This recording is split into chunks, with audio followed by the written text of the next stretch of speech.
Class. Our topic of discussion today in physics is what we call resultant and equilibrant. We shall take resultant as the first one. What is a resultant? A resultant is a single force which can be used to represent a system of forces. Class, we don't need to cram any formula or any definition in physics.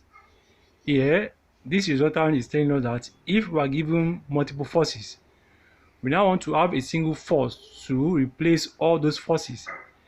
By doing that, we are looking for what we call resultant in physics. So which implies multiple forces being reduced to a single force is what we call a resultant. A resultant is a single force which can be used to represent or replace multiple forces. We have a series of cases under resultant. The first one here is the resultant of forces acting in the same direction on a body of mass m.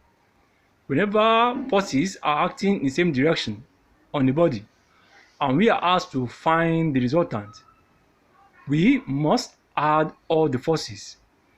Whenever forces, class, I repeat, once we have forces that are acting in the same direction on a body, the resultant will be summation of all the forces.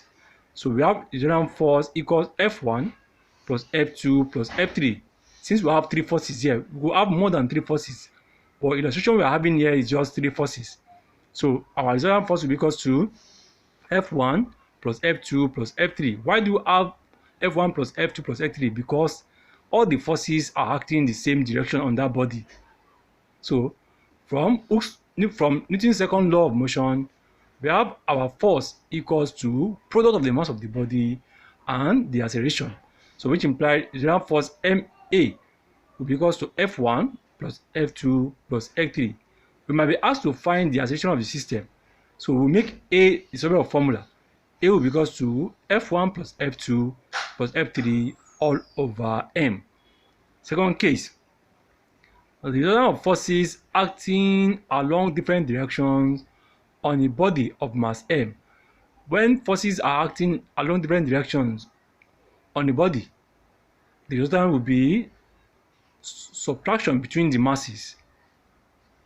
I repeat, when we have forces acting in different directions on a body, the resultant will be subtraction of the forces. So we have the resultant force equals to F1 minus F2. If our F1 is greater than F2, we can also have resultant to be equals to F2 minus F1 if our F2 is greater than F1. In this case, we must avoid negative force. So here, from the first one, we have MA, which is the resultant force, equals to F1 minus F2. Make A so a formula, we have A equals F1 minus F2 all over M. If I take the second one, we have MA equals to F2 minus F1. Make A so a formula there, we have A equals F2 minus F1 all over M rather. Then case 3, we have the resultant of forces inclined perpendicular to each other. Whenever we have forces that are inclined perpendicular, it means we have an angle of 90 degrees between them. Take note, once forces are inclined at an angle of 90, meaning perpendicular to each other, the resultant force will be obtained using what we call Pythagoras theorem. So which implies the resultant force will be the hypotenuse side, which will be the longest side. So applying Pythagoras theorem on that, we have our resultant force all squared will give us F1 squared plus F2 all squared. Then making resultant force a formula, we have resultant force to be equals to the root of F1 squared plus F2 squared. In the next class, we are going to see how to use all these formulas to solve questions. Thank you.